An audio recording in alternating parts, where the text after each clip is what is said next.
Vamos lá para mais uma conversa, então, neste que é o correspondente médico, o doutor Fernando Gomes, mais um dia. Vamos lá, vamos trabalhar. Tem muita coisa importante de saúde para a gente falar. Pois é, muita coisa importante também que a gente pode contar com a sua participação. Lembre-se, vá no Twitter. Se você puser a sua pergunta, é só digitar hashtag correspondente médico que eu consigo acompanhar a sua pergunta aqui comigo. O nosso primeiro tema de hoje é o recuo de São Paulo na flexibilização da quarentena. Pois é, havia uma expectativa tremenda em cima desse assunto e de fato aconteceu. O governador João Dória anunciou que todo o estado vai ter mudanças no horário de funcionamento do comércio, incluindo os mais de 12 milhões de habitantes que vivem aqui na capital de São Paulo. O estado estava na fase verde e agora volta para a fase amarela, ou seja, um passo atrás. Lembro a vocês que mais de 1 milhão de pessoas pegaram a Covid aqui em São Paulo. Doutor, é aquela sensação de estou deixando um problema para trás, mas na verdade, espera lá, vamos retroceder. Como é que o cérebro reage com isso? O que acaba acontecendo é que a gente está vendo na prática a utilização de medidas não farmacológicas para se controlar, ou pelo menos tentar se controlar a pandemia. Então, quando a gente tem acesso ao aumento do número de internações, ao aumento do número de casos, à necessidade de leitos, e se faz um ajuste para tentar frear ou segurar a velocidade da contaminação de mais pessoas, a gente vive essa situação. E aí, o que acontece no cérebro de cada pessoa? É aquela conta que na verdade não é uma conta 100% matemática, né, cartesiana, mas que traz essa comparação, sim. Então eu tenho ali a minha expectativa do que pode vir a acontecer, eu tenho a minha realidade, que geralmente ela tende a ser de uma qualidade inferior do que a minha expectativa me promete, e aí eu tenho então a sensação de frustração, que é o que a gente percebe aqui. E aonde acontece tudo isso? Se a gente está falando do plano consciente, de entender a situação, de estar, enfim, trabalhando com a inteligência emocional, gerenciando o que eu gostaria, né, o que a minha emoção pede como favorável, em detrimento de um futuro melhor, isso, a expectativa, está tudo acontecendo aqui na frente. Na parte que nos dá consciência. Ou seja, aqui perto da nossa testa. Isso, nessa parte anterior, nos lobos frontais, onde eu tenho a capacidade de entender o que está acontecendo, de ficar chateado se de fato eu preciso ajustar meu comportamento para, enfim, ter uma nova restrição, mas entendendo que isso faz parte de um processo natural. Sendo que, na verdade, essa restrição, ela não cura a doença, não é isso. Isso tem que ficar claro na cabeça da gente, até para diminuir a nossa sensação de frustração. Quando a gente faz um recuo desse, a expectativa é que menos pessoas venham a ter a contaminação, mesmo utilizando máscara, utilizando tudo, para que leitos estejam disponíveis para quem o precise e as pessoas não fiquem sem o tratamento completo. Pois é, justamente isso que eu quero perguntar para o senhor. A gente está trazendo o exemplo do estado de São Paulo, que deu um passo atrás no plano de flexibilização, mas esse é um assunto que vale para todo o nosso país. Quando existem essas restrições, seja de circulação, da abertura de um comércio, um shopping que vai ter de repente restringir o horário de funcionamento, a gente está falando em uma alternativa para não ver o sistema de saúde aumentar ainda mais, porque se as pessoas deixam de circular um pouco mais, isso diminui a possibilidade de contágio, é isso? É isso, é uma coisa que a gente tem na mão, que seria, eu diminuo a velocidade do surgimento de novos casos. Quer dizer, a população está fazendo a parte dela, está todo mundo ali mantendo o distanciamento social, colocando máscara, higienizando mão, não levando a mão ao rosto, mas uma outra coisa que pode ser feita é, de alguma forma, diminuir essa velocidade. Não é que as pessoas não venham ter, mas de repente não tem todo mundo coronavírus ao mesmo tempo, lembrando ali que 15% da população que tem contato com o vírus vai precisar de um suporte em hospital, né? Uma parte pequena, mas existe, vai precisar de terapia intensiva e os leitos são em quantidade pequena em termos da população como um todo, não só aqui como no mundo inteiro, né? Porque não é natural você ter um leito de UTI para cada habitante, não é assim que funciona. Então a gente tenta gerenciar, diminuindo um pouquinho a velocidade para que tenha leito para todo mundo se vier ficar doente. E já que o senhor falou agora de leito, de terapia intensiva, eu quero trazer um assunto e até juntando a política, a gente teve alguns dias a eleição municipal com a definição de prefeitos para as cidades aqui do Brasil e tem um caso que chama muito atenção, que é o caso de Maguito Vilela. É um candidato que foi eleito para assumir a prefeitura de Goiânia, só que ele estava inconsciente. Ou seja, enquanto tudo isso aconteceu, o prefeito reeleito, ele não soube do que estava acontecendo porque estava internado desde o dia 15 de novembro. Aos 71 anos, Maguito Vilela testou positivo para a Covid em outubro e precisou passar pelo procedimento de ser entubado. Já está aparecendo aqui para a gente na imagem. Além disso, veja só o que piora essa situação. Maguito perdeu 2 irmãs para a Covid-19. Nelita, de 82 anos, e Nelma, de 76. O filho dele, Daniel Vilela, contou que ele se emocionou ao saber da vitória na eleição. Por que se emocionou? Porque depois de todos esses dias inconsciente, ele despertou ou foi despertado. Até quero pedir para o senhor essa explicação. E aí sim ele pôde reagir quanto à eleição para a prefeitura da cidade. Uma pessoa que está entubada, ela está sempre inconsciente? O tipo de intubação para ajudar no processo da troca gasosa dos pacientes com coronavírus geralmente acontece dessa forma. O paciente está consciente, ele é orientado, ele ainda não está em franca insuficiência respiratória, ele tem consciência. Ele é orientado dos passos que vão acontecer sequencialmente e ele passa por um processo de sedação. Ou seja, com medicamentos específicos, a gente coloca o cérebro para funcionar de uma forma mais tranquila, mais menos consciente, quase que uma anestesia, e então o procedimento é feito. Até porque é invasivo, né? Um tubo entrando em você e você com consciência 100%. É desconfortável, mas isso não é feito sem sedação. Isso é feito com um procedimento em que o paciente ele se torna inconsciente e então a intubação é procedida, ou seja, um tubo é colocado dentro das vias aéreas, passando pela boca, pela cavidade oral, entrando então pela traqueia, bem pertinho dos brônquios, onde esse ar vai ser levado para os pulmões. E aí, como é o procedimento? A gente está trazendo o exemplo de Maguito Vilela, mas também serve para todas as outras inúmeras pessoas que estão hospitalizadas. Aí é dar tempo ao tempo, é esperar os dias passarem, ver de que maneira a pessoa reage? Aí, através dos aparelhos, é oferecido oxigênio numa dose um pouco maior do que existe na atmosfera, por exemplo.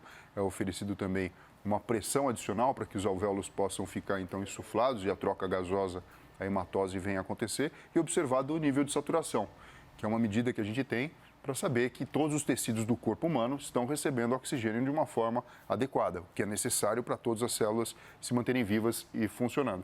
A partir do momento que você percebe que não precisa mais dessa suplementação, dessa ajuda para a respiração, então o processo de sedação pode ser reduzido e então o dispositivo retirado. Doutor, eu quero seguir falando de Covid-19 e até trazer a informação de uma atriz nacionalmente conhecida que está internada para a doença, mas antes eu quero trazer a participação do José Roberto pela hashtag Correspondente Médico. A gente falou ali sobre voltar uma casa na flexibilização aqui em São Paulo e que houve então ali, vai ter de ter agora o controle quanto à abertura de comércios e de alguns lugares. Qual que é a pergunta que eu tenho aqui do José Roberto Rodrigues? Sobre o encurtamento do período de funcionamento do comércio, o efeito sobre a chance de contaminação pelo vírus não pode ser o contrário do esperado? Por que ele pergunta isso?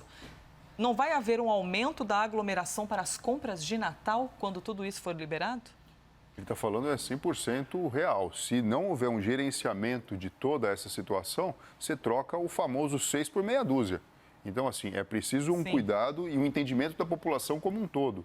Na verdade, nós não estamos sendo restritos, não é uma ordem que nos proíbe, é uma orientação que racionalmente faz parte do processo de se conter essa velocidade de transmissão. Então, de fato, não adianta, eu restringo, mas eu faço uma aglomeração, pelo contrário, quem estiver ali vai acabar sendo contaminado. E aí que entra a consciência das pessoas, né, doutor? Que aí é um outro assunto para a gente sempre tratar aqui. E assim, acho que a gente tem que até entender, né, melhor. Quando a gente fala voltar para trás, porque a gente imagina sempre um processo de, olha, fizemos aqui um processo de restrição.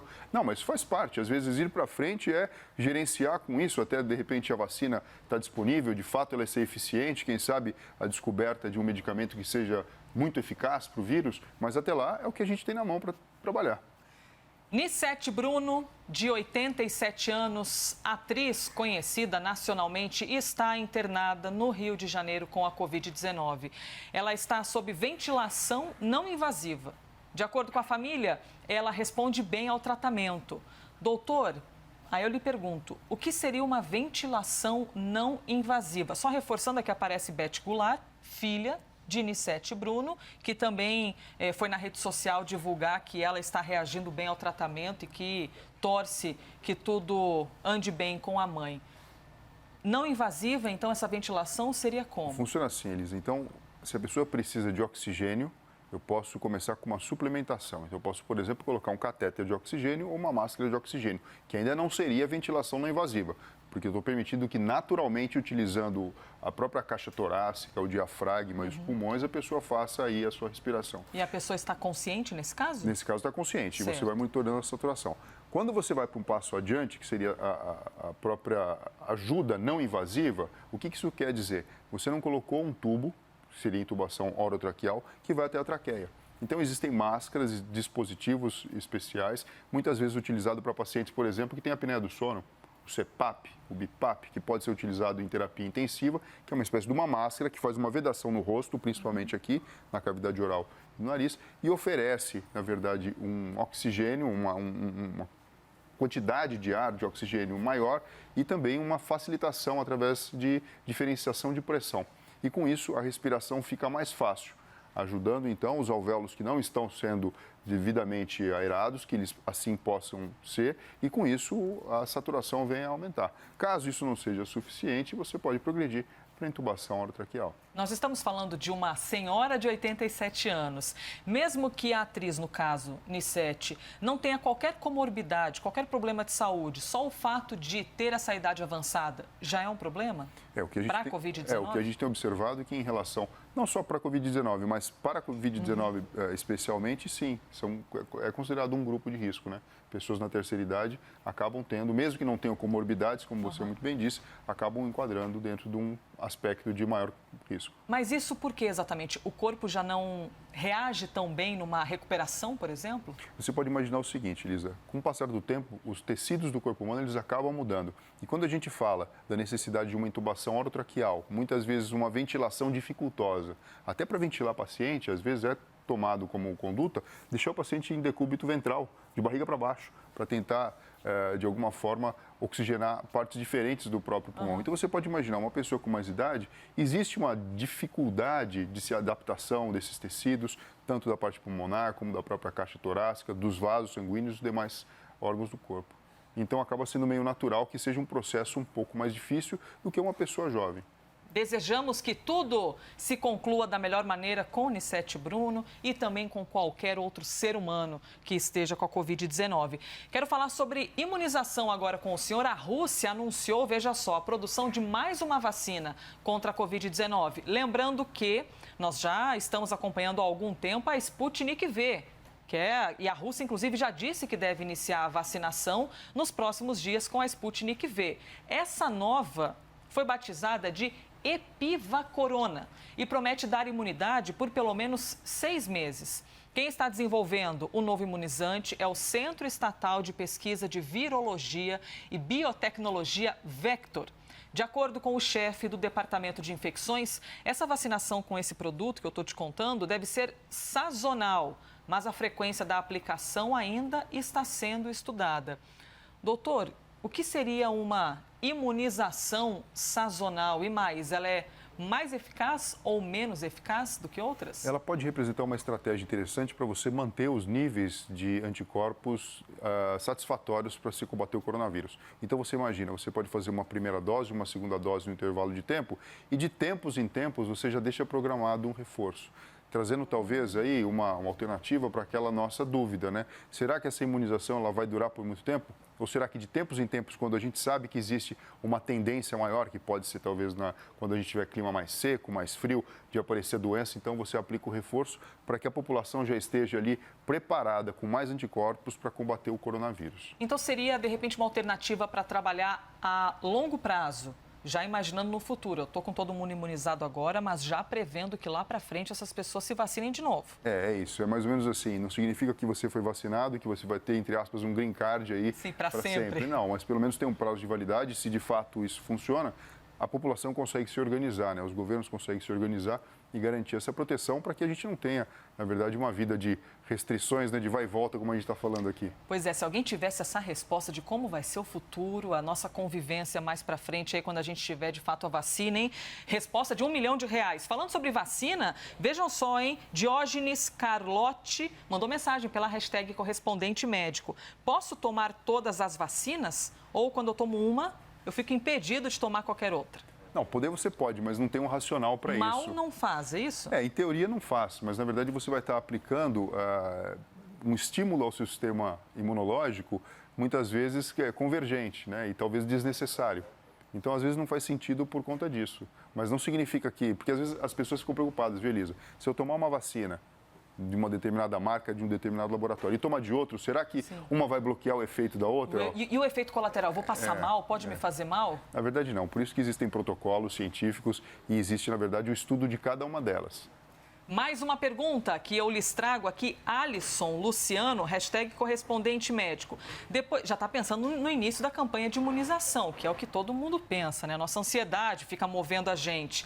Após o início da campanha de imunização, pessoas fora do público-alvo vão poder tomar a vacina, que a gente sabe que os primeiros da fila são os que estão dentro ali, quem tem comorbidade, quem é da área da saúde, por exemplo? Sim, sim. Existe uma questão de logística, né, de você priorizar quem acaba sendo potencialmente um vetor ou uma pessoa que possa até adquirir e transmitir mais a própria doença, mas depois sim, acaba sendo todo mundo contemplado. E eu ouso dizer o seguinte, quando a gente fala de vacinas diferentes, obviamente, ninguém vai imaginar isso que eu estou falando aqui agora. Mas quem sabe no futuro, talvez a imunização adequada não seja a primeira dose de um determinado laboratório e a complementação de uma segunda ou terceira dose, um terceiro momento de outro, com estratégias diferentes, estimulando o sistema imunológico de uma forma diferente. Mas isso acaba sendo um tema para daqui a alguns meses aqui no Correspondente Médico. E ainda falando sobre essa diferença de vacinas, doutor, é que nem quando a gente vai na farmácia, por exemplo, eu quero comprar um remédio, e aí você descobre que tem vários remédios que resolvem o mesmo problema, e não exatamente se você tomar